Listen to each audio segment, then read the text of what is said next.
What's up, guys? Super excited about today's video. Today what we're going to be focusing on is cutting short hair in our fingers. So we're going to be doing a pixie cut. It's going to have a disconnected top. We're also going to color it nice platinum blonde as well, so kind of a bonus add-on at the end of the video.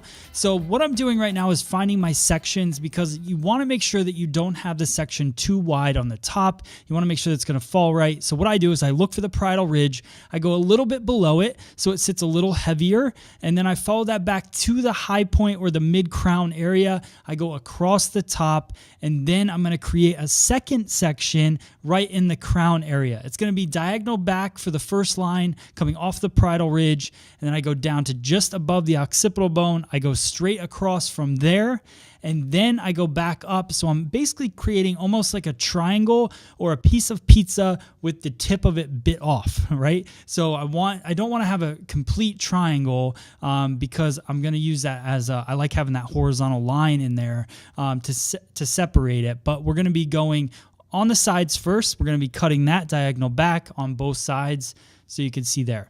This is my brand new scissor. It's not out till fall 2018. I'm really excited to be launching it. We have two different sizes, but this has got everything I love in a scissor. If you see the thumb, it has a nice thumb groove to it. It's got a nice small tang, so it's super comfortable in your hand. It's also not a removable tang, which I like. I did a flat screw that's also matte black. It's got my logo on it, and it was manufactured in Japan by Mizutani. So I'm super excited to partner with them on this, because I honestly wouldn't want to have a scissor made anywhere else other than Mizutani. So super excited for that. That will be coming out. A lot of you guys want to know how much it is. It's going to be living right around between $550 and $599. We're in production right now, so we will know soon what that price is going to be, and a little bit closer to the date of when it comes out. But we're thinking September, October. All right, so as I start the haircut, I start working diagonal back. So you saw me comb the hair towards the face, and I cut my line directly on the face. Gives me a nice hard line. It gives me also a nice visual point to start it. And then as I go through, and I'm obviously speeding this up quite a bit because everything is very repetitive, but I work with my hands, my fingers parallel to the parting, and I work all the way through diagonal back and just cut my section. Now, the reason I like to put it in my hands as opposed to cutting scissor over comb, there are time and place for scissor over comb, but when you're working on somebody's head shape, Mary's got a little bit more of a rounded head shape, so what I wanted to do is create some nice weight lines. So I like to do that. Every single section I take in my hand, I focus on what my elevation is, because the lower the elevation, the more shape I'm going to build out. The higher the elevation, the more I'm going to collapse the shape. So I wanted to make sure that I'm creating the right shape for her head shape and making the haircut look the best that I can. So I go through. It takes a little more effort, but honestly, I think that this is what separates good haircuts from great haircuts, to make sure that you're really focused on what you want the outcome of your shape to be. So notice as I go through here, her head shape starts to peel away. And when I say peel away, it just means it's getting further away from my hand. And as it gets further away from my hand, if I don't change my elevation, then the weight starts to build up more. So everything I'm cutting right now is pretty much straight out from the head. But once I get up to that parietal ridge area, I'm not following the round of the head. I'm over directing everything towards myself, which starts to build up a little bit of weight. I like having that little bit of weight in there. I think it builds a nice shape to the head, but you want to make sure you don't drop it too low and create too much weight within the haircut. Hope that makes sense for you guys. If it doesn't, for some reason, let me know in the comments below, and I'll try to explain it better. But as I work down the head shape as well, and I start to work towards the occipital bone, now I keep my finger, my elevation pretty much straight out from the head, keeping it collapsed. But this last line that you're seeing right here, that's where I start to drop the elevation. So you see a little bit of buildup of weight. It's not a lot. I'm not dropping it too far, but I do start to build it up just a bit. And I'll start to build it up even more right here in this kind of a high occipital bone, low crown area, because I want to build out that shape on her head. Mary has a little bit more of a flat occipital bone area. So some of our clients have that. And the way that you can kind of counteract that is start to build a little extra weight into the back. So that's just dropping that elevation a bit to kind of give the appearance of a nice head shape, nice occipital bone area. So as I follow through, what I like to do is continue that diagonal back parting all the way over to the other like right-hand side corner nape area. And then I'll go back through and I'll crisscross it. And what that does is it's almost like cross-checking it and cutting it at the same time. So it connects the two sides in the back together. And I'll show you guys more of that in a second. So we're doing the same thing to create the guideline on this side as well. So I go through, I comb the hair towards her face, and then I go through and I cut. I noticed right there, I didn't cut it as short. So I go a little bit shorter on that second round. But the reason I like to cut it first and then take a look at it and then go back through and cut it some more is you can't add the hair back on once you cut it off. So you want to make sure you have the right length. So then I use that as my guideline, and I do the same exact thing I did on the opposite side, cutting palm to palm, keeping that elevation pretty much straight out from the head, almost elevating that guideline just a little bit so I don't start to build up weight when I don't want to, and I just go through and cut.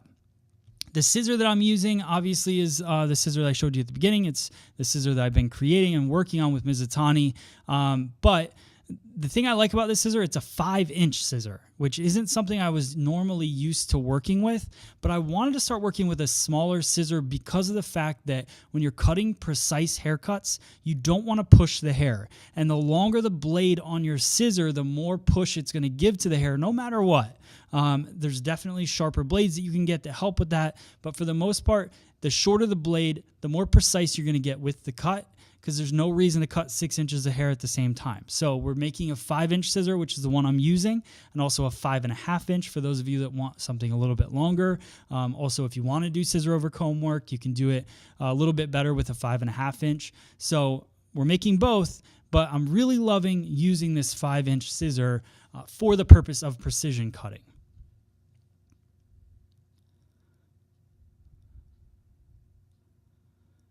Notice I'm not doing a lot of clipping at all, really, in this section. I did prep her hair with a little bit of gel. And the reason I use the gel is because it helps give a little bit of hold to the hair as you go through it. It helps keep it clean. People call it a cutting lotion, but it's really just a styling product. I like to use a styling product for cutting lotion because of the fact that when you use a styling product, you're consistently combing it through the hair the entire time. So then when you go back to blow dry the hair, you've already combed that styling product on every bit of the hair as you went. So that's a nice little quick tip for you guys. So you can see how clean that looks. This is one of my favorite things to cut, is a nice round shape. Following the head shape, it's one of the most difficult things to cut because you're constantly moving your body, so it's hard to stay consistent. But this is where you're seeing where I start to crisscross it in the back. So I went one way with it when I cut the left side, and now when I'm cutting the right side, I'm coming back over it. So we create almost like an X feeling in the back of the head, which I'm trying to show you now. Now we're going to go in, do some scissor over comb just to do cross-checking. So on the left side, I went diagonal back, so I'm going to go diagonal forward and just cross-check it. I've now switched to the 5.5-inch blade, and I just follow it up and just clean up any imperfections in the haircut. It gives it a nice smooth feeling to the haircut. You can see that bottom blade, so I keep one blade nice and steady, and I keep it right on the bone of the comb. So as the hair comes into the comb, it holds it nice for me, and then I just cut it off. I'll go through, do a little detail work around the ear.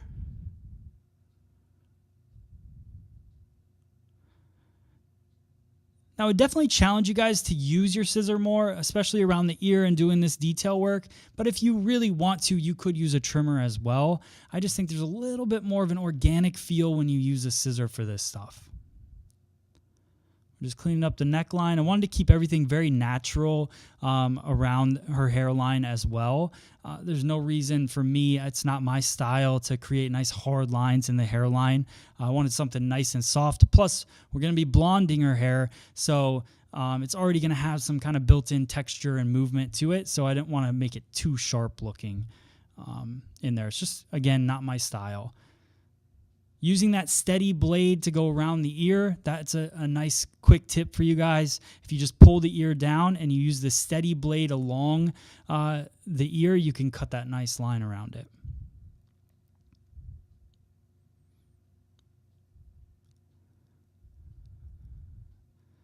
Same thing, just working up the hair. I went diagonal back on the right side, so now I'm going diagonal forward up to cross check it.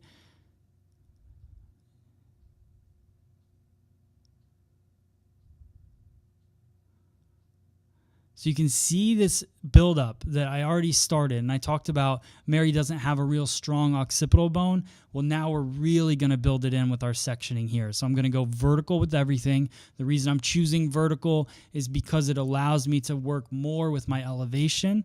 So I can really focus on what I want, where I want that hair to sit, where I want it to be heavy. So notice my angle. I come straight off of the head shape and I build up weight right away. So the top tip part of my fingers is almost at 0 degrees, if you think about it. More actually, let's call it 45 now that I'm looking at it. 45 degrees, which is going to be a nice buildup of weight sitting right at that low crown, high occipital bone area, which gives me that nice buildup. So you can see how it disconnects on the sides. That's something fun that we're adding into the haircut. Obviously, if you wanted to connect the back, I would cut this more diagonal back. Keep that crisscross going like we did on the sides and the bottom. But we're going to do this disconnected, and it's going to be connected really more in the center. We're cutting it more of a square feel in the back, so everything's coming straight out from the head, which over-directs this part right here that you're looking at. It over-directs it back, but then it pushes a little extra weight towards the front. So now we're going to cut the top, and this is super disconnected right now. We're going to go through slight diagonal forward, we could call it, depending on what way she's going to wear her hair. I'm going to go in point cutting her hair because I want to create a lot of texture, but notice it's on a slight diagonal. And the reason I'm doing this because I'm over-directing everything back towards me in the back left-hand side of the head, the back left-hand corner of that section, because I'm going to push the weight towards the front right-hand corner of the haircut. So if that makes sense, anywhere you pull the hair, it's going to push back the opposite direction. So I want to pull it towards the back left-hand corner so it pushes the most weight towards the front right-hand corner, if that makes sense.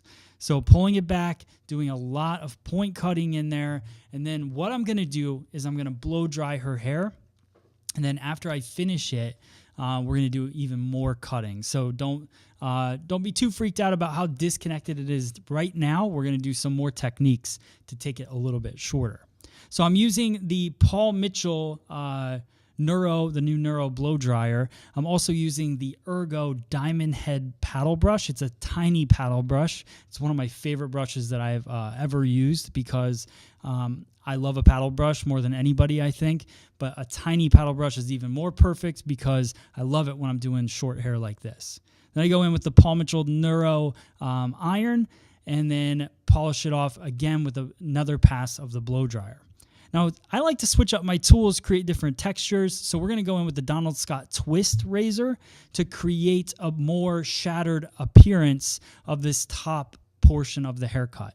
So I bring vertical sections down, almost like if you guys think about balayage, taking those little pieces and then going through with my Donald Scott Twist, which is available on freesaloneducation.com. Go on there, go into the hair and carve kind of a triangular feel just to break up that side section. Now we're going to go through and cut the fringe area. So I'm going to carve it right from the very front left-hand corner, and I'm going to over-direct it towards me. And then what that's going to do is, again, push more weight over to the front right-hand corner of her head. So we're creating that texture, creating kind of a side bang, and then pushing that length off to the side. I love the shape of this haircut. Using the twist is so cool because it's almost like drawing with a pencil, just being able to go in there and take the hair that you want off of there. And then I go through and do some more point cutting, create more texture on the top now that I've got the hair blown dry. So you can see this is already a cool haircut. Just imagine when we get done with it and we do the blonde hair color on it as well.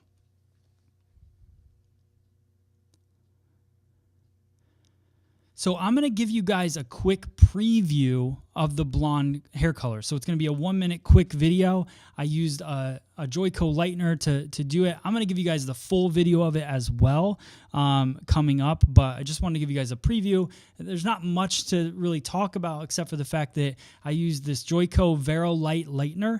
I mixed that with 20 volume, put it right on the scalp. I did that process twice, and then I overlay it with a toner to get my end result. So here's the video.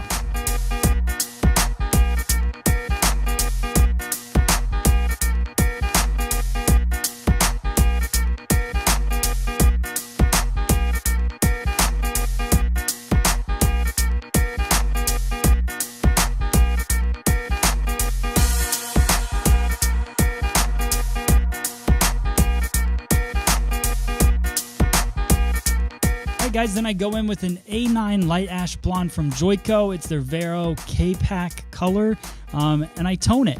And I put that right on her wet hair, and here is the end result. Hope you guys like the video. Hope you like the cut. Hope you like the color. Let me know. Thanks for watching.